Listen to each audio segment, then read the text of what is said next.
तर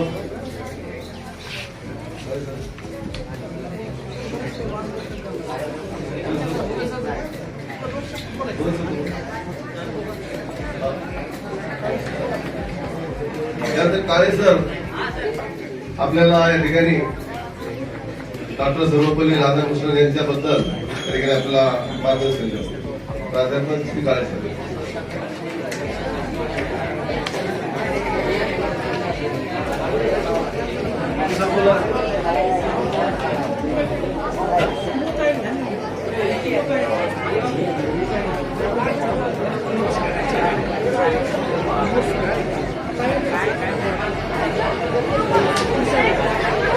बैठे बैठे सावधान, आराम से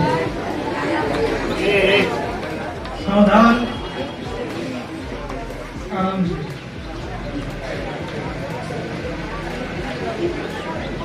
आता मध्ये कोणीही बोलणार नाही. मध्ये जर कोणाचा आवाज आला तर मी थांबेल आणि त्याला इथे येऊन माझं राहिलेलं पूर्ण करायला लागेल.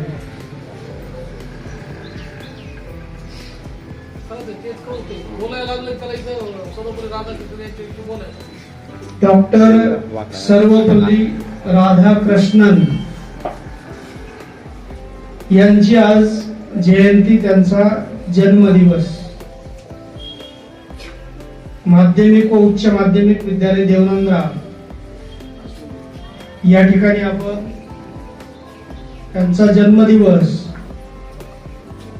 त्यांच्या इच्छेप्रमाणेच माझा जन्मदिवस शिक्षक दिन म्हणून साजरा व्हावा, शिक्षकांचा सन्मान करावा ही त्यांची इच्छा आणि त्या इच्छेनुसार संपूर्ण भारतभर आज 5 सप्टेंबर हा दिवस शिक्षक दिन म्हणून साजरा होतो आहे. डॉक्टर सर्वपल्ली राधाकृष्णन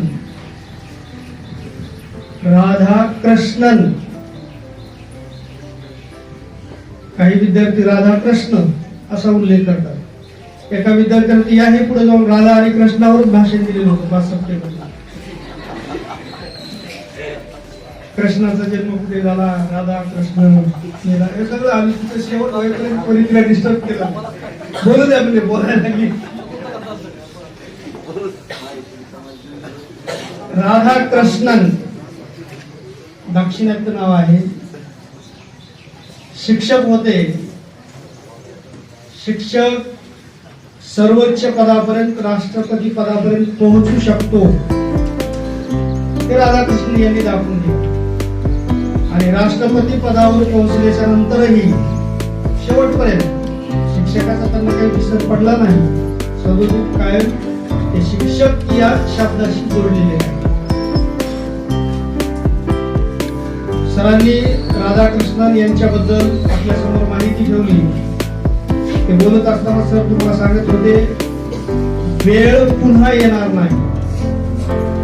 वेळेचं महत्व, वेळ एकदा निघून गेली की नंतर ती येत नाही. अजून संपूर्ण आयुष्य सुरुवात आहे तुमची. तशी तुम्ही उंबरठ्यावर उभे आहात. अजून भरपूर तुम्हाला पुढं प्रवास करायचा आहे. त्यामुळे सुधारायला भरपूर वाव आहे, वेळ आहे. आपले शिक्षक आज इथं आहेत. देवश्रीकडे तुम्ही जाऊन तुमचं शिक्षण घेण्यासाठी तिथे शिक्षक असणार. ते तुम्हाला सांगणार. शिक्षक शेवटपर्यंत ज्या ज्या वेळेस आपण विद्यार्थी आहोत त्या त्या वेळेला त्या त्या ठिकाणी प्रत्येक शिक्षक आपल्याला जो सांगतो तो आपल्या हितासाठी सांगत असतो. हे आपल्याला तेव्हा लक्षात येत नाही. हे कधी लक्षात येतं, ज्यावेळेस आपण कुठेतरी सेटल झालेले असतो, संसारी जीवन जगत असतो, अडचणींवर मात करत सरकत असतो, त्यावेळेला प्रत्येक ठिकाणी प्रत्येक पावलावर आपल्याला मागच्या त्या आठवणी आठवतात. आणि मग शिक्षकांना सांगितलेलं ते नंतर ते आठवतं. कदाचित त्यावेळेला आपण मग त्याने सांगितलेल्या त्या वाटेवरून जाण्याचा प्रयत्न करतो. आज आपण त्याच्याकडे पूर्ण दुर्लक्ष करतो. जे जागरूक आहेत, सतर्क आहेत ते विद्यार्थी आतापासून, या घडीपासून बिलकुल जे जे आपल्याला दिलेलं आहे ते बॅलेन्स मध्ये शिक्षकांकडून आलेले जे काही आहे ते आपलं सांभाळून ठेवतात आणि मग त्याच बॅलेन्सवर ते गळगण श्रीमंत होतात. कुठली श्रीमंती? वैचारिक श्रीमंती. विचारानं जो माणूस श्रीमंत आहे तो सगळ्या श्रीमंत आहे. तर पुढे काही कमी पडणार. पैसा आज असतो उद्या नसतो. काल एक जणांचा अपघात झाला, तुम्ही ते वाचला असेल टीव्हीवर, पेपरमध्ये दाखवलं. सायरस मिस्त्री जगात 143-42 क्रमांकावर श्रीमंतांची यादीमध्ये आज आहोत, उद्या असणार नाही. पैसा तो काही सोबत येणार नाही. सोबत काय येणार आहे? तुमचा जो विचार आहे तो. पाठीमागे जे आपण ठेवतो तो आपला विचार राहतो. आज आपण महापुरुषांच्या जयंत्या पुण्यतिथी साजरी करतो. कोणाची साजरी करतो? ज्यांनी समाजाला विचार दिला, समाजासाठी काहीतरी केलं, त्यांच्या जयंती पुण्यतिथी साजरी होते. त्या काळामध्ये त्यांच्या सोबत असणारे गळगण श्रीमंत होते. त्यावेळेला सगळे लोक त्यांना मान सन्मान द्यायचे, त्यांना विचारायचे, त्यांना किंमत द्यायची. पण काळाच्या ओघात ते आज पडद्या मागे पडले.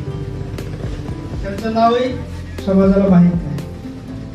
पण महापुरुषांचे नाव मात्र अजूनही जयंती पुण्यतिथीच्या निमित्तानं प्रत्येकाच्या तोंडी प्रत्येक जण ते पुन्हा पुन्हा त्यांचं कार्य हे सगळ्यांच्या समोर पुन्हा पुन्हा येतं. शिक्षक विद्यार्थी यांचं जे नातं आहे, आई आपली पहिली गुरु असं सांगितलं जातं. जन्मल्याबरोबर आपलं सगळ्यात पहिलं शिक्षण, पहिली पाळी कोणी जर शिकवत असेल तर ते आई आपल्याला शिकवते. आपल्याला बोलायला येत नाही, कळतही नाही काही, ते अगदी पहिला पाळा ती गिरवते. हा काय आहे इथपासून हा माहितीये ना, आज माहितीये पण लहान मुलांना माहिती नाही. एक लहान मुलं आई आपलं भाकरी करत असते चुलीवर आणि बाजूला त्या बाळाला टाकलेला त्या चुलीतले निखारे तो पाहतो, लाल बुंद झाले आणि मग त्याला वाटतं धावत पळत जावं. मुलांना रंग आवडतो, लहान मुलं जे आहेत त्यांना आवडतो. लाल बुंद असलेले निखारे त्याला वाटतं जावं आणि ते उचलून घ्या. रांगत रांगत तिथपर्यंत येतं, काही परत त्याला उचलते आणि बाजूला ठेवते. हा आहे ऊन आहे. पुन्हा परत तो काय करतो, इकडे येण्याचा प्रयत्न करतो. मध्येच एक दारावर कोणतरी आलेला असतो आणि पूर्वीला आजही बऱ्याच ठिकाणी दारावर राहिलेला सहसा वापस पाठवायचा नाही. किती अडचणी किती कामाचा असो ते काम करून त्याला द्यायचं काय द्यायचं. आणि मग ही माऊली काय करते, तो जळ भरते आणि त्याच्याकडे जाते. आपल्याला बाळाला वाटतं आता आई काही नाही, आपल्याला कुणी आळवणार बरोबर जातो. की बाहेर आला निकाल काय करतो, पटकन हातामध्ये उचलून घेतो, डोळ्यातून जिथून नाही तिथून सगळं पाणी शरीरातून बाहेर पडतं.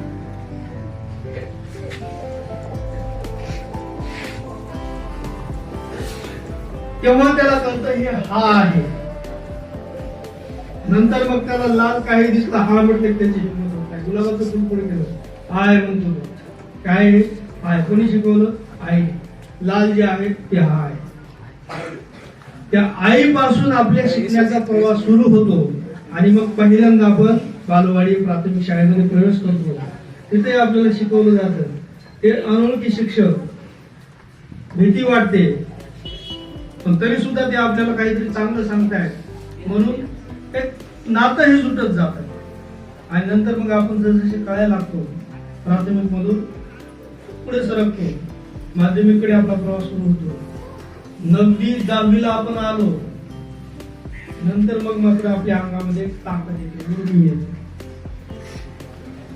8वी पास झालो प्रत्येकाच्याच बाबतीमध्ये. आणि मग शिक्षक आपल्याला चांगलं जरी सांगत असला तरी ते आपल्याला वाईट वाटायचं. आपल्याला राग येतो, शिक्षकाचाच नाही घरच्यांचा सुद्धा राग येतो. मोबाईल जास्त बसला, घरच्यांनी काय सांगितलं की आपल्याला राग येतो, काम सांगितलं की आपल्याला राग येतो. 9वी 10वी 11वी आणि 12वी हे 4 वर्ष मित्रांनो ज्याला सांभाळता आले पुन्हा पुढे सक्षम. ज्याला हे नाही जमलं मग ते अनावधानानं कुठतरी होईल, चांगलं होईल किंवा वाईट होईल नाही सांगता येणार. पण ज्याला हे 4 वर्ष सांभाळले तो खात्रीलायक चांगल्याच मार्गाने प्रवास करू शकतो. बहुतांश पालकांच्या तक्रारी पहा शिक्षकांकडे ज्या असतात 9वी 10वी 11वी 12वी 4 वर्ष ऐकतच नाही. मुलगी ऐकतच नाही, मुलगा ऐकतच नाही. तुम्ही तरी सांगा, घरच्यांचं ऐकतच नाही. आणि 12वीच्या पुढे गेला की नंतर शिक्षकाने त्याला दूर जरी लुटलं तरी तो शिक्षकाच्या जवळ जातो. तर मला सांगा, घरी म्हटलं तर घरी जायची तयारी, इथं शाळेत ऐकायची तयारी. हे कशासाठी चाललंय सगळं? आपला अभ्यास, वह्या, पुस्तकं कम्प्लीट करणं हे सुरूच आहे. पण एक दिवस आपण जे देतो ते त्याच्या पलीकडे जाऊन आपल्याला काय ऐकायला मिळालं पाहिजे. आणि मग इथं कुठेतरी प्रतिमेला पूजन करायला चालले की अध्यापक शिक्षक की लगेच मास्टरमध्ये चालून बोलायला कसं गेले म्हणजे तुम्ही काही फार बहादुरकी केली नाही. कोणाला फसवलं तुम्ही तुम्हालाच फसवलं. 4 शब्द जे तुमच्या कानावर चांगले पडणार होते शिक्षक दिनाच्या निमित्ताने, त्याला तुम्ही मुकलात, ते पुन्हा तुम्हाला ऐकायला मिळणार नाही. वेळ निघून गेली सरांनी सांगितल्याप्रमाणे. आता उद्या तुम्हाला कोणी हे सांगणार नाही. उद्या परत आपलं रुटीनचं जे आहे ते सुरू आहे. मित्रांनो, आयुष्य सुंदर आहे, बोलण्यासारखं भरपूर काही आहे. अजून काही बोलणार आहे, तेवढंच बोलणं या ठिकाणी मी थांबवतो. आपण ऐकून घेतलं.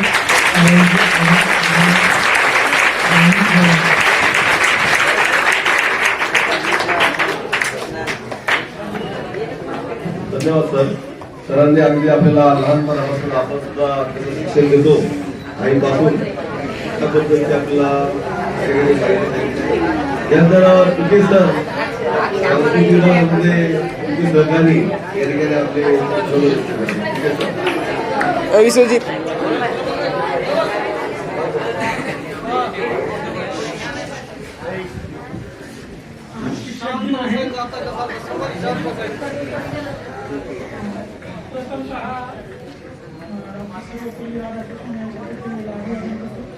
हा बोला ना, तुम्ही बोला ना.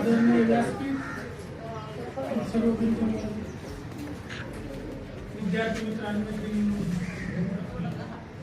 आज 5 सप्टेंबर डॉक्टर सर्वपल्ली राधाकृष्णन यांचा जन्मदिवस आहे.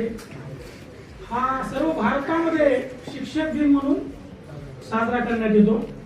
तर फार मोठी भारतीय संस्कृती महान आहे असं जे आपण म्हणतो ते जागतिक स्तरावर सर्वांनीच मान्य केलेलं आहे. आणि शिक्षकाचं महत्व हे आनंद साधारण आहे. प्रत्येकाच्याच आयुष्यामध्ये शिक्षकांचं महत्व हे शब्दातीत आहे. म्हणजे त्याचा शब्दात आपण जसं आईचं आपल्या जीवनामध्ये स्थान आहे, त्याच पद्धतीनं शिक्षकांचं देखील आपल्या जीवनामध्ये फार मोठं महत्व आहे. आणि डॉक्टर सर्वपल्ली राधाकृष्णन हे शिक्षक होते. शिक्षण क्षेत्रामध्ये त्यांचं फार मोठं योगदान आहे. आणि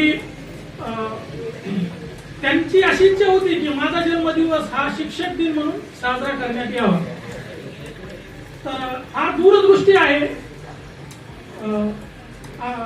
प्राध्यापक होते, ते तत्वज्ञानाचे प्राध्यापक होते आणि अनेक विषयांचा त्यांचा गाढा अभ्यास होता.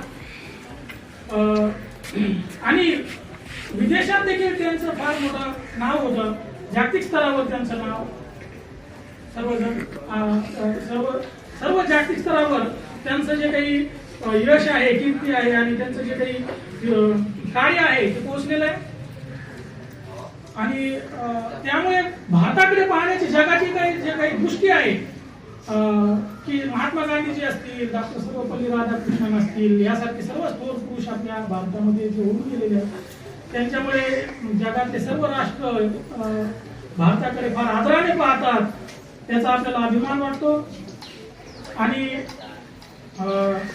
खरोखरच त्यांचं कार्य आपल्यासाठी खूपच मार्गदर्शक आहे. दीपस्तंभाप्रमाणे आहे की हे सर्व महापुरुष जे आहेत त्यांच्या जीवन कार्याचा जर आपण अभ्यास केला तर निश्चितपणे मला वाटतं की आपल्याला काहीतरी भव्य काहीतरी जीवनामध्ये काहीतरी यश मिळवण्याची एक वेगळी प्रेरणा आपल्याला मिळू शकते. आणि शालेय स्तरावर अशा प्रकारच्या कार्यक्रमातून हा उद्देश असतो. एवढंच सांगायचं आहे की शिक्षकांबद्दलच्या ज्या काही आठवणी आहेत आपण कधीच विसरू शकत नाही आयुष्यामध्ये. एवढं त्यांचं महत्व आहे आपल्या जीवनामध्ये आणि त्यांच्याबद्दल कृतज्ञता व्यक्त करण्यासाठी आपण 5 सप्टेंबर या दिवशी डॉक्टर सर्वपल्ली राधाकृष्णन यांच्या जन्मदिवशी ही कृतज्ञता व्यक्त करतो.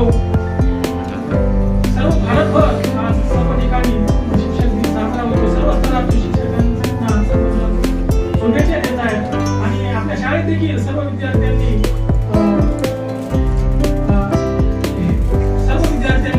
ही संवेदनशीलता दाखवलेली आहे की शिक्षकांचं फार त्यांनी आदरपूर्वक त्यांचा सत्कार केलेला आहे आणि अनेक मला वैयक्तिक पातळीवर 2 विद्यार्थ्यांनी पेन भेट दिलेली आहे. आता गोष्ट छोटी आहे, पेन घटना छोटी आहे, पण त्याच्या पाठीमागचा जो काही उद्देश आहे, त्याच्या पाठीमागचा जे काही हेतू आहे त्याच्यात उदात्तता आहे एक प्रकारे.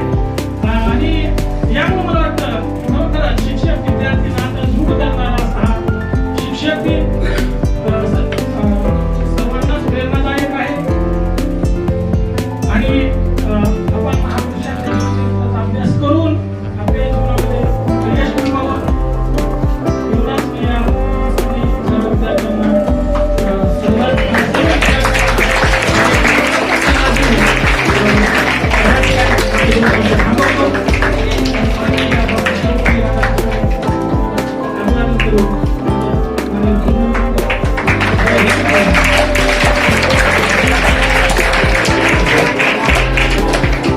आपल्या विद्यालयातील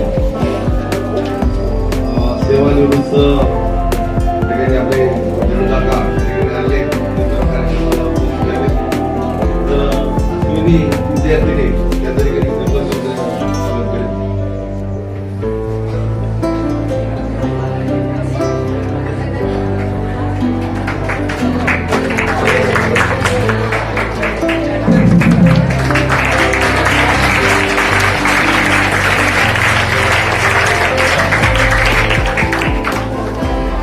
विद्यालयामध्ये सेवानिवृत्तीनंतरही सतत शाळेच्या आपल्या काही चांगल्या कामासाठी येतात आणि म्हणून आपण त्यांचं स्वागत करणं सत्कार करणं याकडे आपलं कर्तव्य आहे.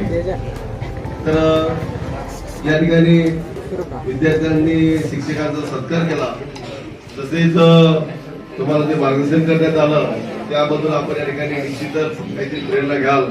कारण आम्ही सुद्धा या ठिकाणी जे काही शिक्षक म्हणून कार्य करत आहोत ते आम्हाला पण त्यांनी चांगलं शिकवलेलं आहे, आम्ही त्यांचं ऐकलेलं आहे, म्हणून त्या ठिकाणी इथपर्यंत आलो आहोत. अवकाळी सर्वपल्ली राधाकृष्णन हे अत्यंत सामान्य अशा कुटुंबामध्ये जन्मले, असे गरीब कुटुंबामध्ये जन्मले होते, तरी सुद्धा ते देशाच्या राष्ट्रपती पदापर्यंत पोहोचले. लक्षात घ्या, देशाचे दुसरे राष्ट्रपती म्हणून त्या ठिकाणी ते ओळखले जातात. सांगितलं की ते भारताचे या ठिकाणी रशियन राजदूत म्हणून ओळखले जातात. रशियन राजदूत त्यांची नेमणूक करण्यात आली होती राष्ट्रपतीच्या पदाच्या पूर्वी. त्याचं कारण काय होतं की त्यांचा तत्वज्ञानाचा जो गाढा अभ्यास होता, त्या अभ्यासामुळे त्यांनी भारताचे राजदूत म्हणून रशियामध्ये नियुक्ती करण्यात आली होती. भारतीय संस्कृती आणि परंपरा याचा त्यांनी अतिशय सूक्ष्म असा गाढा अभ्यास केला होता आणि प्राध्यापक पदावरती जवळपास त्यांनी शिक्षकांनी प्राध्यापक म्हणून 40 वर्ष या ठिकाणी सेवा केली. तसेच गरज असताना काही विद्यार्थ्यांच्याकडे गेले आणि तुमचा वाढदिवस साजरा करायचा आहे, तर मग त्यांनी इच्छा व्यक्त केली की माझा वाढदिवस हा माझ्या शिक्षकांचा सन्मान होईल अशा पद्धतीने त्यांनी त्यांचा वाढदिवस एक शिक्षक दिन म्हणून साजरा केला. अशा ठिकाणी विद्यार्थ्यांना सल्ला दिला की माझ्या गुरुचा ठिकाणी सन्मान केला जाईल, तो माझा वाढदिवस साजरा व्हावा. आणि तेव्हापासून त्यांचा जन्मदिवस हा शिक्षक दिन म्हणून या ठिकाणी साजरा केला जातो. तसं शिक्षणाबद्दल त्यांचं जे मत होतं की आपण जसं बळजबरी बसवतो, बाहेर बळजबरी घेऊन मारून त्या ठिकाणी तुम्हाला जाऊ देत नाही, तर असं शिक्षण देऊ नका असं त्यांचं मत होतं. विद्यार्थ्यांना शिक्षण असं द्या ते त्यांच्या जन्मावर त्यांच्या समोर असणाऱ्या समस्या आहेत, अडचणी आहेत, त्या अडचणी दूर करण्यासाठी सक्षम बनले पाहिजे. विद्यार्थी त्यांच्या जीवनामध्ये त्यांच्या समोर असलेल्या अडचणी दूर करण्यासाठी असं या ठिकाणी विद्यार्थ्यांना शिक्षण मिळालं पाहिजे आणि म्हणून बळजबरीने शिक्षण असू नये एक त्यांचं महत्वाचं असं मत होतं. विद्यार्थ्याला ठिकाणी आपण असं बनवायचं की तोच या ठिकाणी शाळेमध्ये प्रोत्साहित होणारा पाहिजे की आपल्याला काहीतरी बनायचंय, आपण काही जीवनामध्ये बनवू शकतो आणि म्हणून आपल्याला ठिकाणी विद्यालयात जायचंय हे जर या ठिकाणी विद्यार्थ्यांनी जर ठरवलं तर आपली जी पळून जाणारी संख्या जी आहे ती संख्या कमी होईल. मध्ये दाखवता आपली बरीचशी मुलं इंटरव्ह्यू मध्ये रस्त्यावर बरेचसे आपले विद्यार्थी असतात. ते काय झालं मग मनात नाही त्यांच्या मनात नाही आणि शिक्षणापेक्षाही त्यांना घरी जाणं किंवा इतर कामामध्ये आवड निर्माण करणे हे त्यांच्या मनामध्ये येतं. तर असं होऊ नये असे ते विचार होते आणि असेच विद्यार्थी काहीतरी जीवनामध्ये यशस्वी होतील. आणि त्यांनी सांगितलं की वय वर्ष किती 9वी ते 12वी ही 4 वर्ष आहेत. ही 4 वर्ष काय तुमच्या वयावाढीसाठी काय धोक्याची वर्ष आहे. आपल्या शारीरिक रचनेमध्ये काही बदल होता आणि त्या शारीरिक बदलामुळे काही विद्यार्थी ज्यांच्या जीवनामध्ये काय एक चांगल्या गोष्टीच्या ऐवजी ते नकारात्मक विचार करायला लागतात. मग हे नको ते नको कसं नाही नकार करता करायची. तर ही 4 वर्ष आपण सांभाळली पाहिजे आणि म्हणून तिथं जर आपण जर स्वतःला सांभाळत विद्यार्थी आपल्या जीवनामध्ये काहीतरी करू शकतो. तुमच्या या काळामध्ये भारतामधील खेळी सुद्धा खूप काय प्रगत आहेत. शिक्षणाबद्दल खेड्यापाड्यापर्यंत वातावरण पोहोचलेलं आहे. आम्ही जेव्हा तुमच्या वेळेला लहान होतो तेव्हा खेडेगावाचे रस्ते असे होते की त्या पाऊल वाट असेल पाऊस पडल्यास काय फक्त पाय जाईल घरापर्यंत पाय टाकत टाकत असे खेडेगाव होते. शिकला मग कसे घरामध्ये जायचं एक पाय टाकत टाकत गुरे गेले काय माणसं गेले तर वाट तयार व्हायची आणि त्या वाटानं माणूस लोक येत आहे. आज काय आपल्या गावामधले जी रस्ते आहेत किंवा गावामधली जी घरं आहेत ही प्रगत झाल्याचे कारण काय की गावामधली माणसं प्रगत झाली, त्यांनी शिक्षण घेतलेलं आहे आणि त्यामध्ये प्रगत झाली आहे. आणि मग आपलं शिक्षण कोणतं घेतलं पाहिजे, आपण काय घेतलं पाहिजे याबद्दलची माहिती आपल्याला समाजामधून आपल्या शेजाऱ्याकडून आपल्या नातेवाईकांकडून माहिती मिळते आणि म्हणून आपल्याला आपला पुढचा जो जीवनाचा प्रवास आहे तो प्रवास तर अशा पद्धतीने या ठिकाणी आपण आज सर्वपल्ली राधाकृष्णन यांच्या जीवनाबद्दल थोडीफारची माहिती घेतलेली आहे. यांचा आपल्या जीवनामध्ये कोणातरी आपण अवलंबन केला तर आपण जीवनामध्ये निश्चितच यशस्वी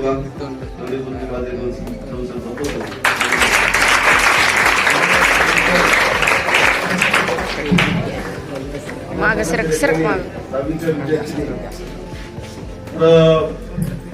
आज आपण या ठिकाणी या कार्यक्रमासाठी जमा झाला. विद्यार्थी शाळेच्या विद्यार्थ्यांनी आमचा सत्कार ठेवला त्याबद्दल त्यांचे मी सुरुवातीला आभार मानतो. कार्यक्रमाचे अध्यक्ष विद्यालयाचे मुख्याध्यापक श्री शिंदे सर यांनी या ठिकाणी कार्यक्रमाचं अध्यक्षस्थान स्वीकारून आपल्याला मार्गदर्शन केलं त्याबद्दल संस्कृती विभागातर्फे मी त्यांचा आभार मानतो. तुम्ही सुद्धा काही जण आता त्या महालक्ष्मीच्या सणामध्ये गुंतले तसं महिलांचा सण पण मुलं सुद्धा आता लहान लहान गुंतणार तरी विद्यालयात आलात आणि कार्यक्रमात थांबणार त्यामुळे सरांनी सर्वांना शुभेच्छा दिल्या आहेत.